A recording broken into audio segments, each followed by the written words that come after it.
Everyone,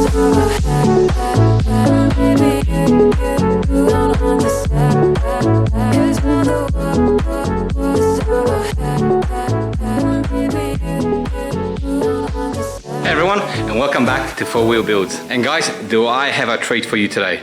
We are about to unveil a new build. Now for those of you who keep an eye on my other social media, so Instagram and also TikTok, you'd probably already know what the new build is. But for those who don't follow us, please make sure you go in there and follow me there so you can see way ahead of time as to what the new project is going to be. Anyway, without further ado, let's do the big reveal. And guys, our next project is going to be and I bought the country's cheapest 2015 Mercedes Benz C450 AMG Sport, which as you can see is a little bit worse for wear. And guys, I'm very excited to sport this on my channel because it is by far the most powerful car we've had so far. It sports a 3-litre petrol V6 engine that puts out 367 horsepower and has 520 Newton meters of torque. All that's backed up by, I believe it's a 7-speed automatic transmission, and the power is put down to the ground via a 4-wheel drive system. So shouldn't be slipping or, well, probably gonna be a little bit hard to do burnouts. And as you can probably see, it is also a wagon. So a station wagon, a wagon, or whatever you want to call it in your part of the world. As you know, I have a family and, well, I can hold them around in this as well. So it is a really, really good car, well, really good fitting car for me. But now I'm quite sure you don't want to look at my face, you probably want to have a better look at the car, and in particular, the damage that it has. So maybe rather than starting from the front, let's start off from that side of the back, so the driver's side rear, and go from there. And here's a pile of all the parts that were in the trunk.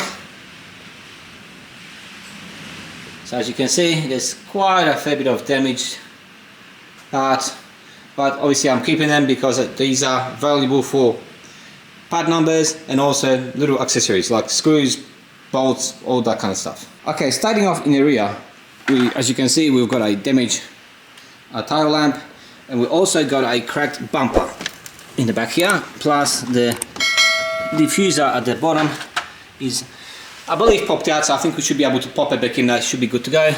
The bumper is also popped out here. I'm not quite sure, there's a little bit of damage. I think the bumper might have cracked here, so we'll see. Gonna have to see if we can get that fixed up.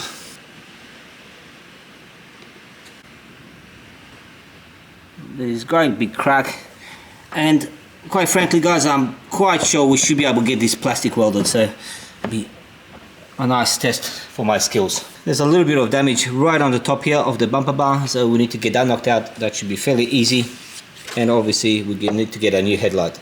Well, oh, sorry, new tail light. I think that should be quite cheap, and we should be able to get that and we'll just replace it. Moving forward, this is the rear. Left hand side is the only good wheel. When you call it good, I mean, it's got some scratching on it, so we'll see if we can get that saved. So that's the only good wheel and the only good tire. The tires are 245s by 40 R18s. The rear door is good. Take a look at the gaps. The gaps, although as you can probably see from the front, and as we'll take a little bit later, the car did take quite a hit, but the gaps seem to be quite good, so I'm hoping there's not going to be too much framework. Likewise here, so the gap between the front and rear door on the driver's side, the gap is quite consistent, it's quite good. Maybe there's some minor adjustment that needs to be done. Other than that, we're quite good to go there. If you have a look at the top of the door, so that's popped out a little bit, so it's come out a little bit, so there's definitely some adjustment that needs to be done on the door. Now come to the left hand side front. So as you can straight away see, the wheel is damaged and the wheel has been pushed back all the way against this fender. Now this is an AMG fender. It is damaged. I believe it's savable, or we will be trying to save this fender. The side skirt is also, from what I can see, quite good, so we just got to pop that off and make sure that it doesn't get damaged any further. The tire is toast, the wheel is toast. As you can probably see right there, the front disc is cracked. That is toast, and I'm hoping that the front caliper is going to be good. This must have been a momentous hit, guys. If you have a look, that's just The wheel is in the, right up against wheel arch, and looking from the front of this left wheel, as you can see, the rebar is all smashed up. The upper and lower control arms, I believe, are bent. The link is broken. The stabilizer bar is bolt sheared off inside, so that will most likely need to be replaced. Not quite sure if the shock is good as yet. I'll need to pull those out and take a look if that's good or not. The main thing, guys, is if you have a look how this damage occurred, there's damage right there, and rebar has sort of folded in. But if you take a look at the front support frame, to me, well, I mean, it's got a little bit of a bend in it, right there, if you can see, right along there. Well, that seems very, very minor. I don't believe there's major structural damage to this car. I believe that what's damaged is just the bolt-on parts. Keeping my fingers crossed I'm right about this. Now, if you have a look underneath, and this is the reason why I lifted the car up, because obviously the front suspension is all wrecked, but the steering rack is damaged and needs to be replaced. The whole engine subframe needs to be replaced because that's all damaged. Obviously the whole front support frame, the radiator pack is taking a major impact. Take a look at these guys. It should be about there. It's about there. It's shifted back a whole bunch. I'm not quite sure as to how this accident happened, but this is quite a major impact in my view. Now the other thing, guys, and this is the most worrying thing about this car, is the engine at the moment does not start because the oil sump is damaged. It's got holes in it. So guys, as you can probably see right there, there is a hole in the sump. Now I'm hoping that the hole in the sump is only in the sump. It's not to the remainder of the engine. Also there's at the front there's a timing belt cover that's underneath there. I'm hoping that's all good, because if not, then this is potentially going to be a very, very expensive fix.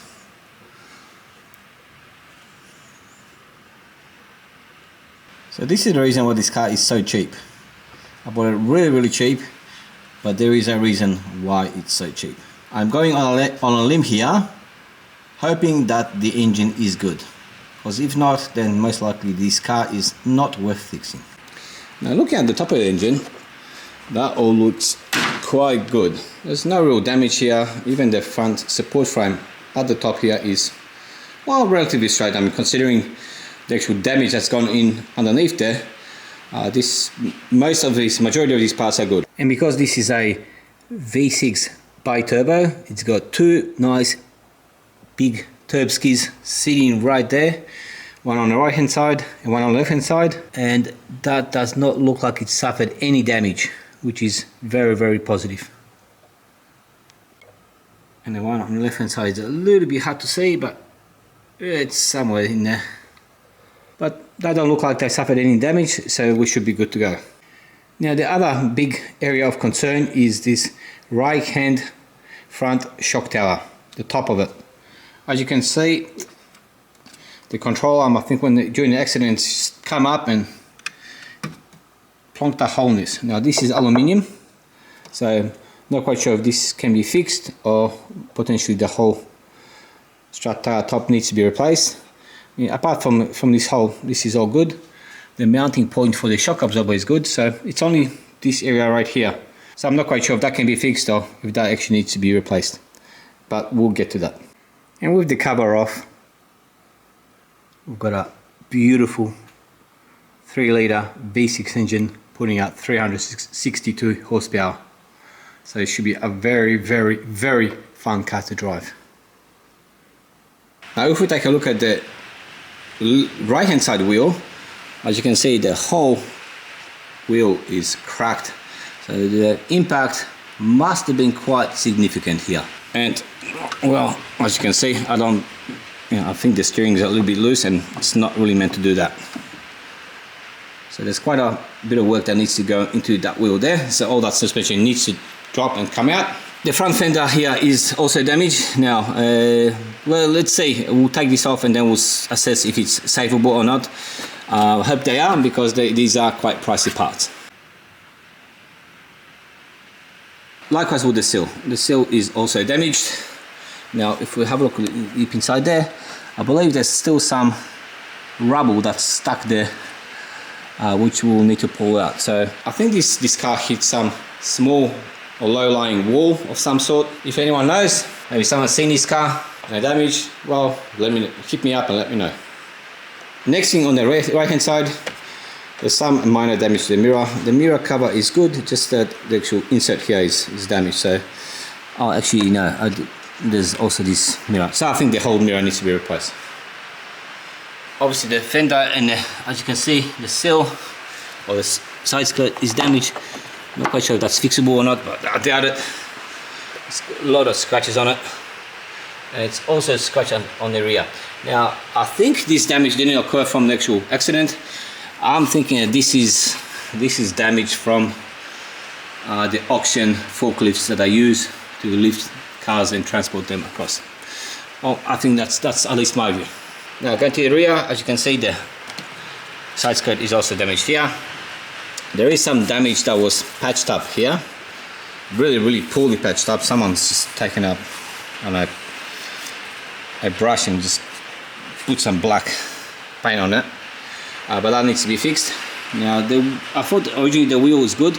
It is quite good, but it's got some damage here. Plus, the tire is damaged right there. Not quite sure if that can be fixed or not. Now, one last thing is the front windshield is all good. It's not cracked, so it doesn't need to be replaced. So that's all the damage that the car suffered from the outside. Now let's go pop into the interior and have a look there. And as you open up the car, you're greeted by this Mercedes Benz sill trim, which lights up. See, maybe if I can get this changed for an AMG one. And it's got these very ugly car mats, which, well, will be one of the first things to go. Obviously, we need to get these replaced with some nice AMG items. Now, coming into the interior, as you can see, it's Mercedes. It is top notch. We've got this gorgeous leather interior, so leather dash with grey stitching. Pity it's not red. Would have looked awesome on this car, it being black. So you've got the AMG instrument cluster, only 88,000 on the clock, so not much. It's got this nice big screen. Now, unfortunately, I didn't bring the keys with me, so I can't actually show you what it says. But when you turn the keys, it gives you a nice AMG logo. So this nice black center console. Now, I'm thinking either I polish this up because it does have it is a bit scratched up, or I change it for a carbon fiber one, which would look fantastic. There's a knob missing on the climate control, but we can get that either changed or potentially just buy that little knob and get it changed over. Got this beautiful bottom cut AMG steering wheel. Needs to be cleaned up. It's got a little bit of wear and tear on it, which is quite disappointing, but hopefully we can get this revived.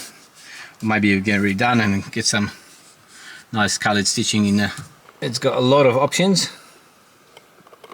So 360 camera, not quite sure if this is heating or something. Parking sensors. Let's see, automated light controls.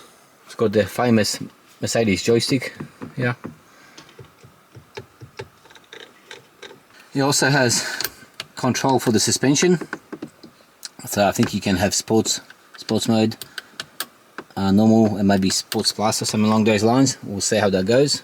It's got the paddle shifters, so it does have a 7-speed automatic transmission. So we have these paddle shifters to be able to shift up and down.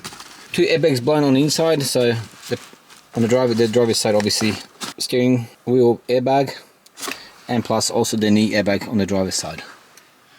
Luckily on the passenger side, nothing's blown, so we're good to go. Got this fantastic looking black interior, the headliner, so it looks nice and mean on the inside. It's got all electric seats. It's got seat heating, seat memory, the locking, power windows, power mirrors.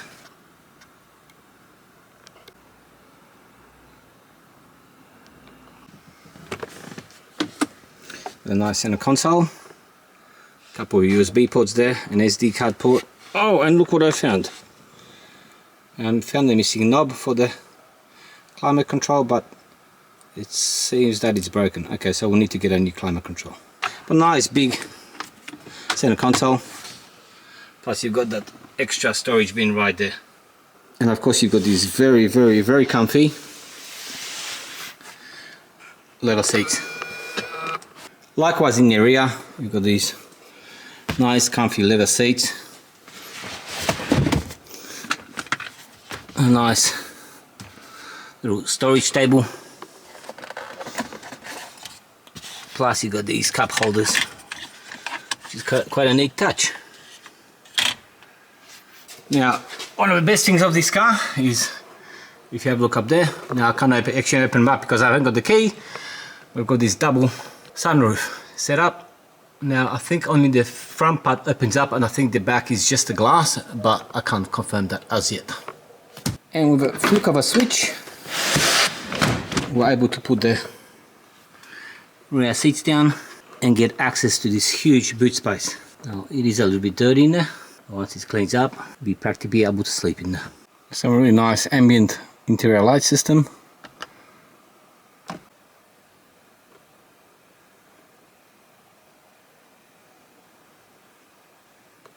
So there guys, that's the project. I hope you approve of it. I'm really looking forward to rebuilding it and then also driving the thing down the road. I think it should be a lot of fun. So guys, that's a project. I hope you will follow me and the new C450 AMG as we go on an adventure of actually rebuilding the whole thing.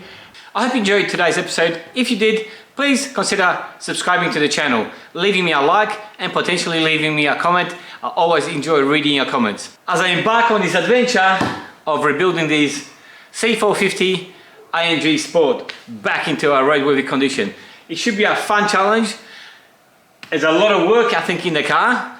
So please come along for the ride. And I hope you enjoy watching the content as much as I enjoy making it. So guys, in the next episode, we'll start stripping this car down, taking up all the damaged parts, so I can create a list of what part needs to be ordered. Some of these parts I've already started looking for.